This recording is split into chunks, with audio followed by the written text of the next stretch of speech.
Hello students, myself Vishit Chatwani. I am a chartered accountant and professor in government college. इन दिनों में हम जो junior accountant and TRE का जो exam होने जा रहा है तथा जो school lecturer commerce first grade का जो एग्ज़ाम होने जा रहा है उसकी हम तैयारी कर रहे हैं। इस सिलसिले में आज का जो अपना टॉपिक है वो है सब्सिडियरी बुक्स, सहायक पुस्तक। ये भी अपन टॉप 20 एमसीक्यू लगाएंगे। चलिए सर शुरू करते हैं। पहला question, total of the cell book for June indicates. ये कहते हैं कि अगर आपने जून की सेल बुक बनाई है तो वो क्या बताती है? टोटल सेल जून महीने की? नहीं, सेल बुक कभी भी टोटल सेल को नहीं बताती। Total credit sale for the June month सुनने में सही लगता है। Third option, total cash cell for the June month. नहीं सर, सेल बुक कभी भी कैश सेल को नहीं दिखाती। Total sale less return for the June month, ये भी गलत है। सेल बुक आपकी केवल क्रेडिट सेल को बताती है, जो आपने माल उधार बेचा है उसे वो दिखाती है। तो इसका आंसर बी है। अगेन आप कहेंगे सर ये तो बहुत बेसिक क्वेश्चन है, but it is again must know question. ये आपको पता होना चाहिए, ठीक है। अगर आप अकाउंट्स के स्टूडेंट हैं तो आपको पता होना चाहिए सेल बुक क्या दिखाती है कि इस महीने हमने कितना उधार माल बेचा। Next, purchase book is use to record. अब इसी तरह परचेज बुक क्या करेगी?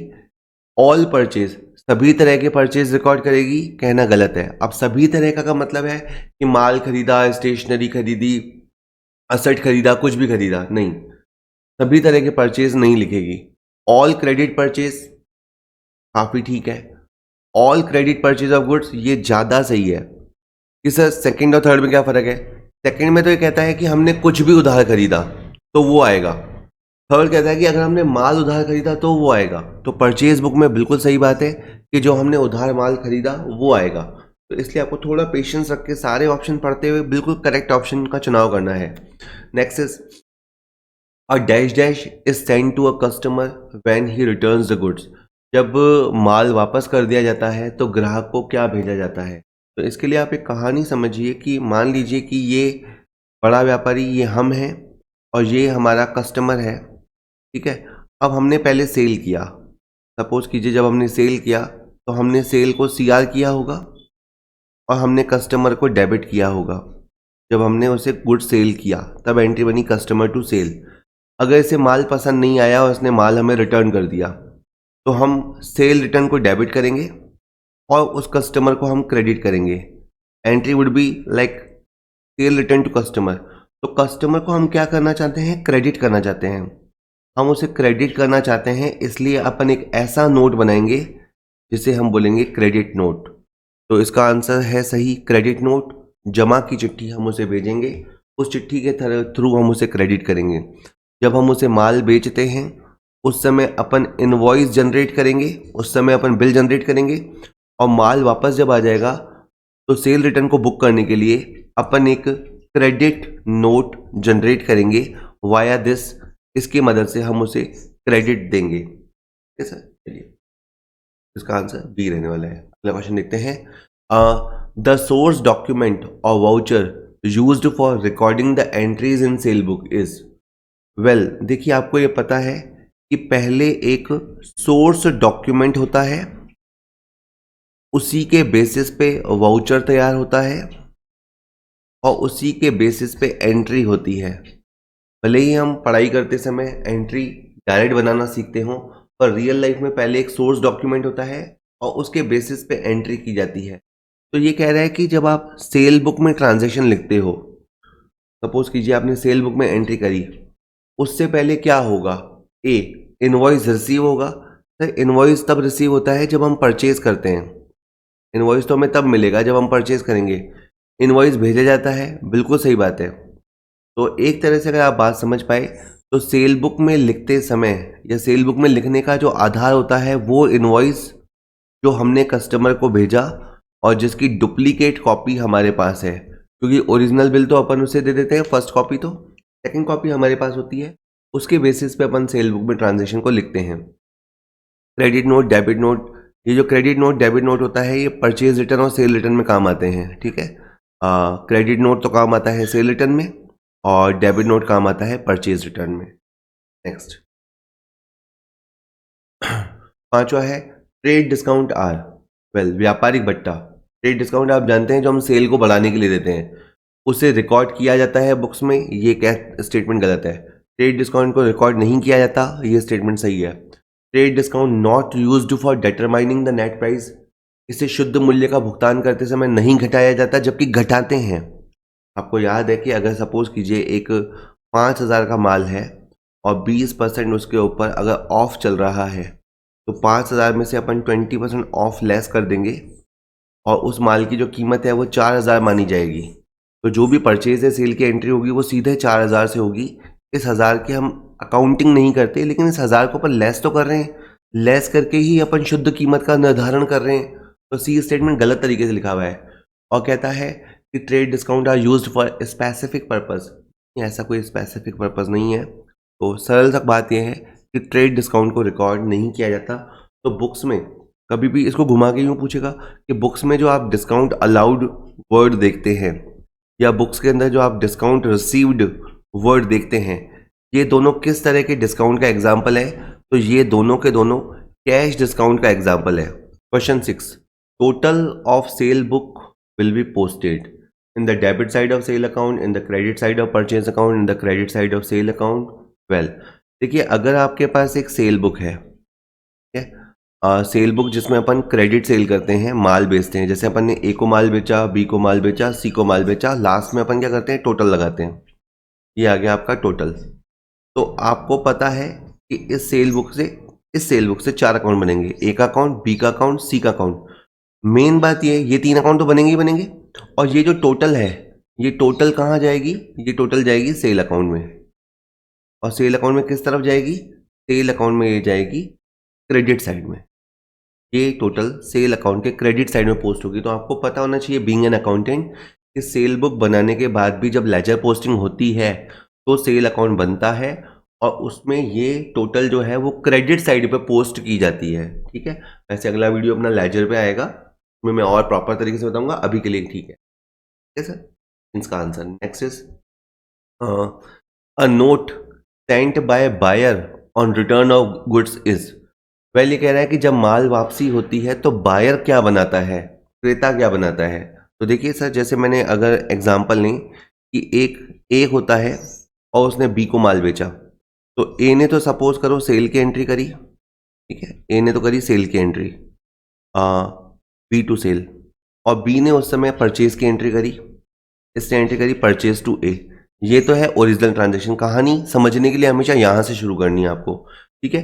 तो बी ने इस क्वेश्चन में परचेज किया और परचेज की एंट्री पास कर दी। सपोज करो उसे माल पसंद नहीं आया तो फिर वो एक और एंट्री करेगा ए टू परचेज रिटर्न। जब वो माल को वापस करेगा तो entry will be a to purchase return. तो यहाँ पे डेबिट करने के मकसद से जो तैयार किया जाएगा that will be debit note, ठीक है, that will be debit note. और इसके लिए जो परचेज रिटर्न है वो यहाँ की पार्टी के लिए सेल रिटर्न है, ठीक है। और क्रेडिट करने के मकसद से जो तैयार होगा वो क्रेडिट नोट है। तो अगर आप सेलर के पॉइंट ऑफ व्यू से देखोगे, तो क्रेडिट नोट बनेगा, और अगर आप बायर के पॉइंट ऑफ व्यू से देखोगे तो डेबिट नोट बनेगा। इस क्वेश्चन में इन्होंने बायर के पॉइंट ऑफ व्यू से बोला था, इसलिए इसका आंसर ए आएगा, डेबिट नोट आएगा। Next, which of the following is not a subsidiary book only. हमें ऑप्शन देख लेते हैं, sale book, purchase book, cash book, BR book. देखिए हमें पता है कि जो छोटे बिजनेस होते हैं वो जनरल मेंटेन करते हैं। जनरल का मतलब होता है एक तरह से ऑल इन वन, वो सारे ट्रांजेक्शन को एक ही प्लेस पे लिख देते हैं और उसे वो जनरल कहते हैं। और जैसे जैसे बिजनेस का साइज बढ़ रहा होता है तो हम बनाते हैं purchase book, sale book, purchase return book, sale return book, cash transaction के लिए cash book, BR book, BP book, और एक हम बनाते हैं जनरल प्रॉपर। ओके, तो 8 तरह के अपन सब्सिडियरी बुक्स या हिंदी में बोलते हैं सहायक पुस्तकें बनाते हैं, सपोर्टिंग बुक्स बनाते हैं। इसमें से जो कैश बुक है वो थोड़ी खास है।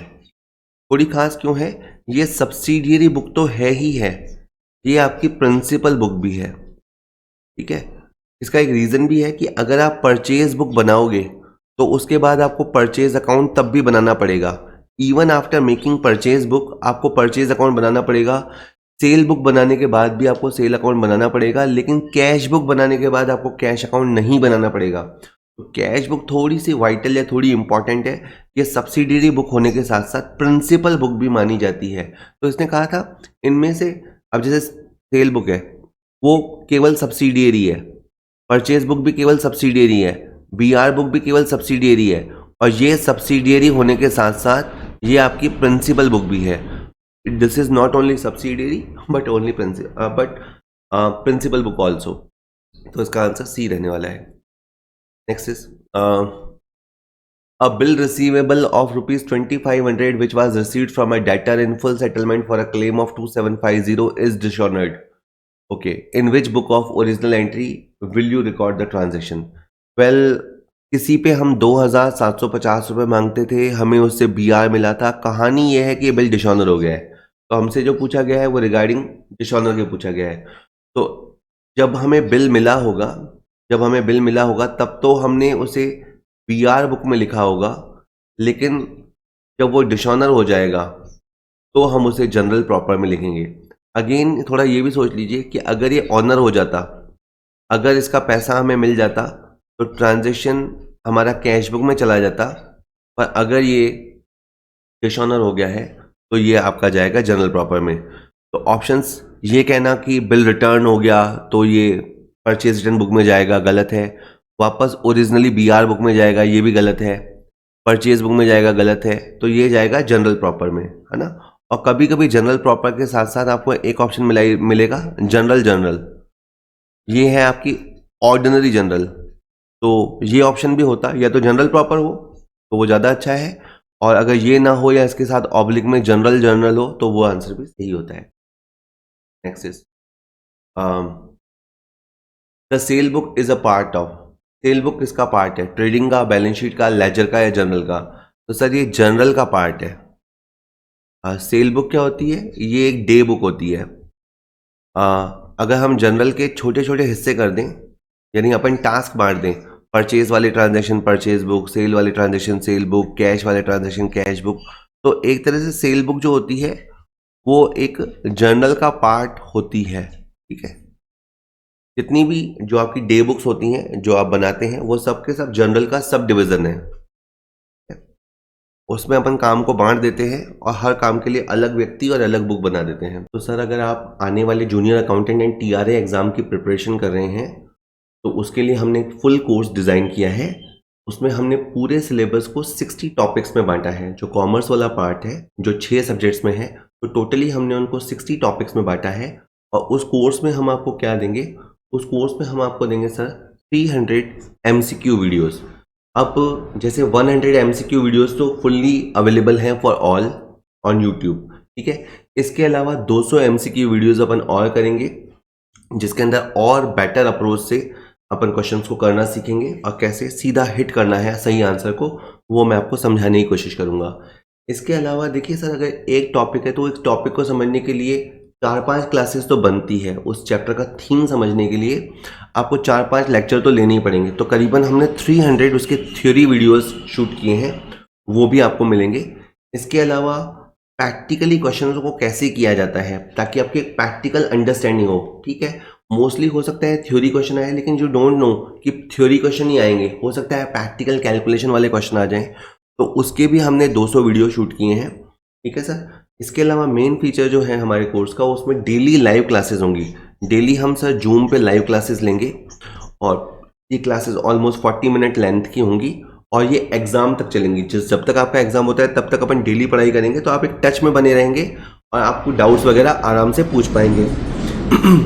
इसके बाद मैं अगर आपको कहूँ कि इसके अलावा कह सकते हैं कि आप 1 महीने तक के फ्री ट्रायल क्लासेस ले सकते हैं, ठीक है। क्योंकि देखिए आप शायद मुझे पहली बार सुन रहे होंगे तो आपको लगेगा कि पता नहीं इतना सब डिलीवर करेंगे या नहीं करेंगे, या इतनी डेली क्लासेस होगी या नहीं। तो आप 1 महीने तक फ्री ट्रायल क्लासेस ले सकते हैं ताकि आपको टीचिंग स्टाइल से आप अवेयर हो जाएं कि किस तरह से यहाँ पढ़ाया जाता है, ठीक है। डुअल लैंग्वेज में यूज़ करूँगा, ठीक है सर। डुअल लैंग्वेज में यानी सिंपली जैसे मैं अभी आपसे हिंदी और इंग्लिश में बात कर रहा हूँ, ताकि अगर आप हिंदी के हैं, इंग्लिश के हैं, इवन आप कॉमर्स बैकग्राउंड के हैं चाहे नॉन कॉमर्स बैकग्राउंड के हैं, क्योंकि लास्ट टाइम जूनियर अकाउंटेंट में सारी स्ट्रीम्स को अलाउ किया था। तो अगर आप नॉन कॉमर्स बैकग्राउंड के भी हैं तो शायद मोस्ट सूटेबल रहूँगा मैं आपके लिए, क्योंकि मुझे बहुत ज़ीरो से पढ़ाने की आदत है। तो स्क्रैच से ही पढ़ाई करेंगे अपन। डेली लाइव क्लासेस होंगी, और एक अगर आप इन केस क्लास मिस कर देते हैं किसी दिन, कोई ऐसा इशू नहीं है, वो रिकॉर्ड हो जाएगी और सारी रिकॉर्डेड क्लासेस आपको मिलेंगी।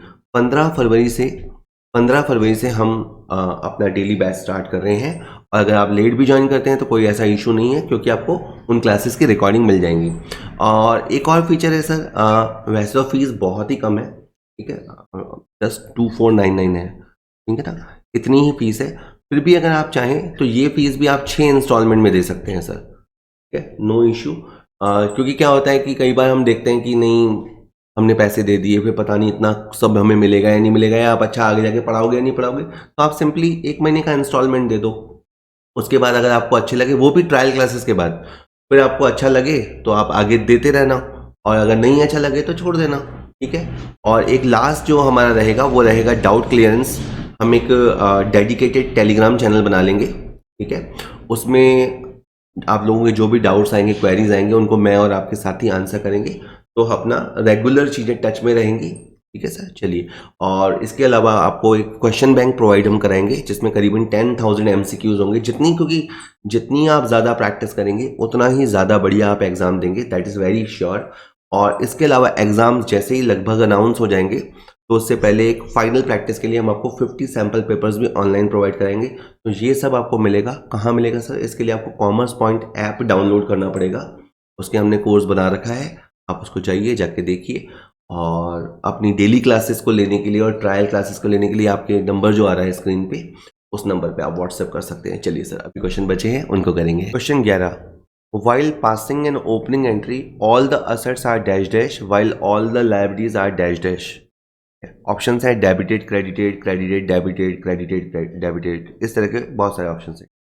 देखिए, पहले तो आप बात समझिए कि आपकी जो बैलेंस शीट होती है, मान लीजिए कि 31 मार्च 2021 का आपका बैलेंस शीट है। उसमें बैलेंस शीट में राइट हैंड पे तो असेट्स होगा, ठीक है, और इस तरफ आपके लायबिलिटीज़ होंगे। बात यह है कि जब नया साल शुरू होता है, जैसे 1 अप्रैल 2021 को फिर नया साल शुरू होगा, तो आप क्या करेंगे, आप ये जितने भी असेट हैं, ये वाले असेट हैं, इनको आप करेंगे डेबिट, एक एक करके सबको डीआर करेंगे, और जितने भी लाइब्रेरीज हैं उन सबको आप एक एक करके क्रेडिट करेंगे, ठीक है। और कोई डिफरेंस बैलेंस शीट में वैसे होगा नहीं, और इफ़ एनी डिफरेंस, उसे अपन कैपिटल अज्यूम करेंगे। इस तरह की जो एंट्री होती है उसे हम कहते हैं ओपनिंग एंट्री। और ओपनिंग एंट्री कहाँ होती है? ये होती है जनरल प्रॉपर में, यानी मुख्य जनरल में। नियम क्या समझा? सारे असेट्स को डेबिट किया जाता है, all the assets are debited and all the liabilities are credited. Option A is the correct answer. Next is journal proper includes entries related to. मुख्य जनरल में कौन सी प्रविष्टियां शामिल होगी? ए ऑप्शन है, अगर असेट को उधार बेचा जाता है तो शामिल होगी, हाँ। Sale of assets for cash, cash को बेचोगे तो वो ट्रांजेक्शन कैश बुक में चला जाएगा। Sale of goods for cash, अगर नकद माल बेचोगे तो वो ट्रांजेक्शन भी कैश बुक में चला जाएगा। Sale of goods on credit, अगर उधार माल बेचोगे तो ट्रांजेक्शन सेल बुक में चला जाएगा। क्वेश्चन ये कहा था कि जनरल प्रॉपर इसमें से किसको शामिल करेगी? तो देखिए, अगर आपने कोई संपत्ति आपने उधार बेची, तो वो ट्रांजेक्शन आपको जनरल प्रॉपर में लिखना पड़ेगा। बाकी कैश ट्रांजेक्शन्स के लिए हमेशा से कैश बुक है, और गुड्स के लिए आपकी परचेज बुक या सेल बुक होती है, ठीक है sir. Next is a sole trader took goods costing rupees 1000 from stock for his own use. The normal selling price of the goods is 1500. Which of the following journal entries would correctly record this? Okay, तो देखिए, अगर एक व्यापार का एकल स्वामी है, वही इकलौता ओनर है, और उसने दुकान में से कुछ सामान उठा लिया, बेसिकली उस माल का सेलिंग प्राइस 1500 था, और लेकिन उसका जो खरीद भाव था, कॉस्टिंग प्राइस था, वो था 1000 रुपये का। उसने माल उठा लिया तो उसे ड्राइंग बोलेंगे, ठीक है। तो ड्राइंग डीआर होगा और परचेज क्रेडिट होगा, ठीक है। जब गुड्स आता है तो हम परचेज को डेबिट करते हैं, और जब गुड्स इस तरह से चला जा रहा है, बिजनेस में से जा रहा है, तो हम परचेज को क्रेडिट करते हैं। मेन बात ये है कि ये एंट्री कॉस्ट प्राइस से होती है। ओनर जब माल उठाता है तो उसे आप सेल टर्म नहीं दे सकते, तो जिस प्राइस पे उसकी एंट्री हुई थी कॉस्ट प्राइस पे, उसी पे उसका आउटगोइंग होगा। तो कॉस्ट प्राइस पे एंट्री होगी, यानी एंट्री 1000 से होगी, तो 1500 वाले तो ऑप्शन बिल्कुल गलत है।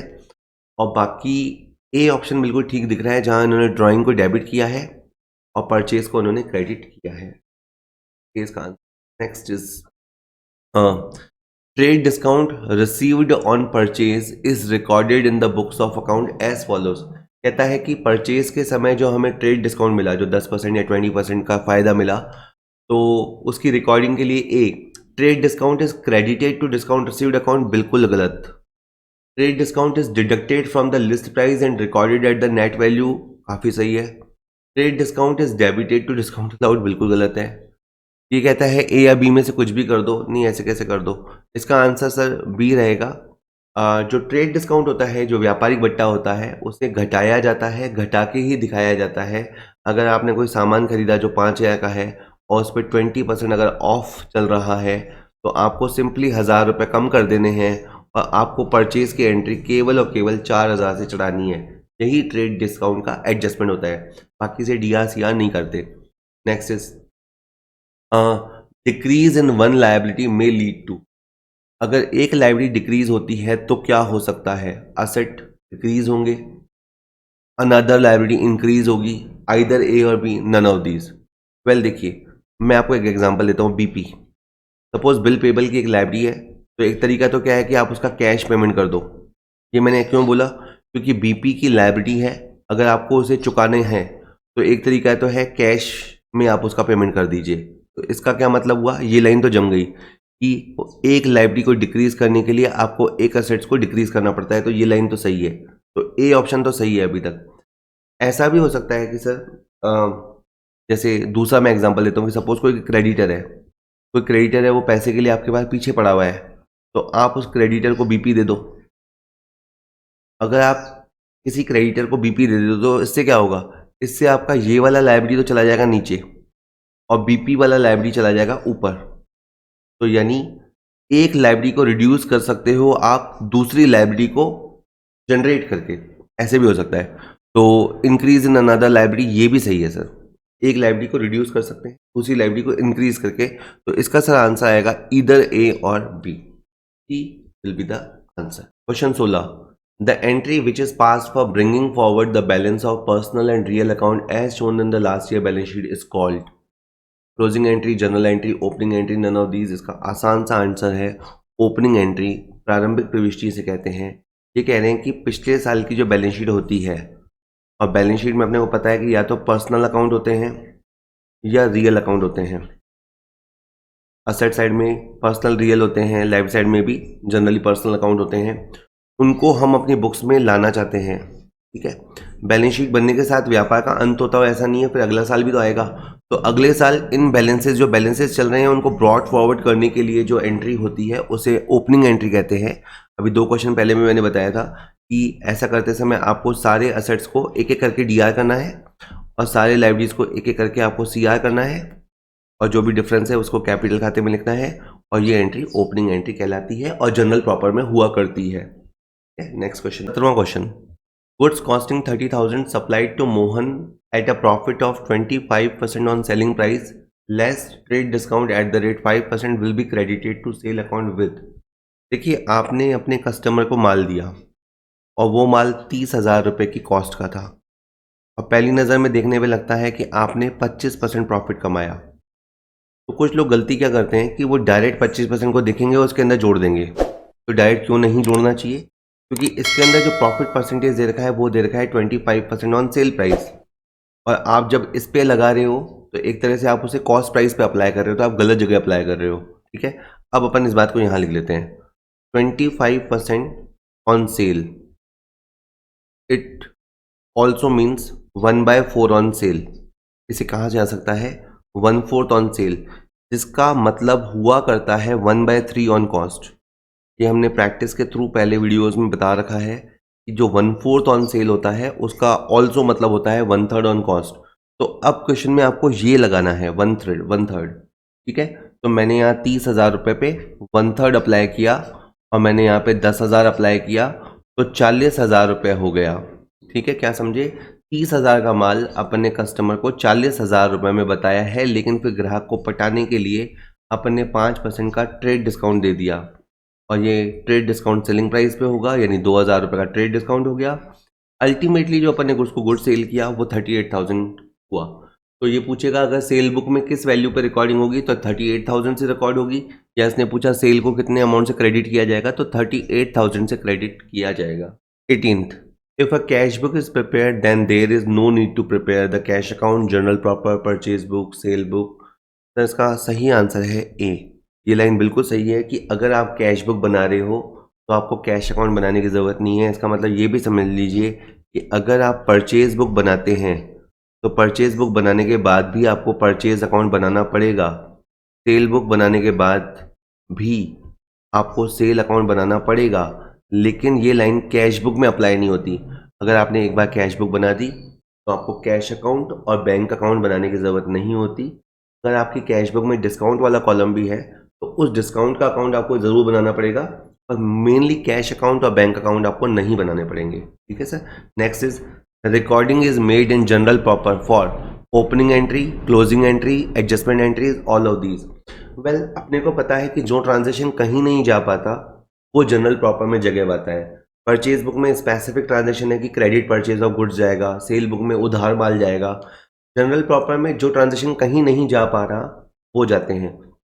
तो ओपनिंग एंट्री जो साल के फर्स्ट डे पे होती है, क्लोजिंग एंट्रीज जो अकाउंट्स को क्लोज करने के लिए होती है, एडजस्टमेंट एंट्रीज जो भूली बिसरी बातों को रिकॉर्ड करने के लिए होती हैं। ये सारी बातें कहाँ जाती है? जनरल प्रॉपर में। तो जनरल प्रॉपर इन सबको कवर करता है। ऑल ऑफ दीज इसका आंसर होगा। आज का लास्ट क्वेश्चन आ रहा है, good sold for cash were return by a customer but cash was not given immediately, this is recorded इन।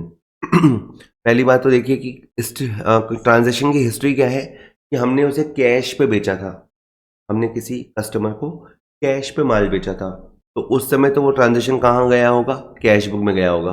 अब वो माल वापस आ गया तो हो सकता है कि हम उसे कैश रिटर्न कर देते। अगर कैश रिटर्न कर देते तब तो ये कैश बुक में जाता, लेकिन क्वेश्चन में ये भी लिखा है कि हमने उसे कैश इमीडिएटली नहीं दिया। तो अब आप कहेंगे सर रिटर्न है तो सेल रिटर्न बुक में लिख दो, तो सेल रिटर्न बुक में भी नहीं जाएगा। क्यों? क्योंकि जो ट्रांजेक्शन सेल बुक में गया हो, यानी कभी क्रेडिट सेल हुआ हो, तो वो एसआर बुक में जा सकता है, क्वालिफाई करता है। लेकिन ये ट्रांजेक्शन कभी सेल बुक में गया ही नहीं था तो ये एसआर बुक में भी नहीं आएगा।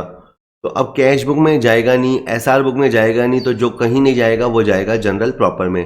तो आपको इसे जनरल प्रॉपर में या जनरल कह सकते हैं, उसमें लिखना पड़ेगा। जनरल का मतलब होता है ऑर्डिनरी जनरल। ठीक है, जब आप कोई किसी भी तरह की बुक नहीं बनाते और आप ऑर्डिनरी जनरल बनाते हो तो उसको अपन बोलते हैं जनरल जर्नल। ठीक है, और अगर आप अलग अलग तरह की बुक्स बनाते हैं तो ऐसे उल्टे पुल्टे ट्रांजेक्शन को लिखने के लिए जो आपके पास चीज़ होती है वो होती है जनरल प्रॉपर।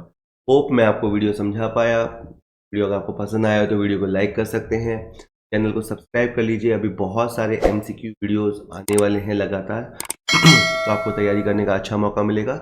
ऐसा ध्यान से सुनने के लिए बहुत बहुत धन्यवाद।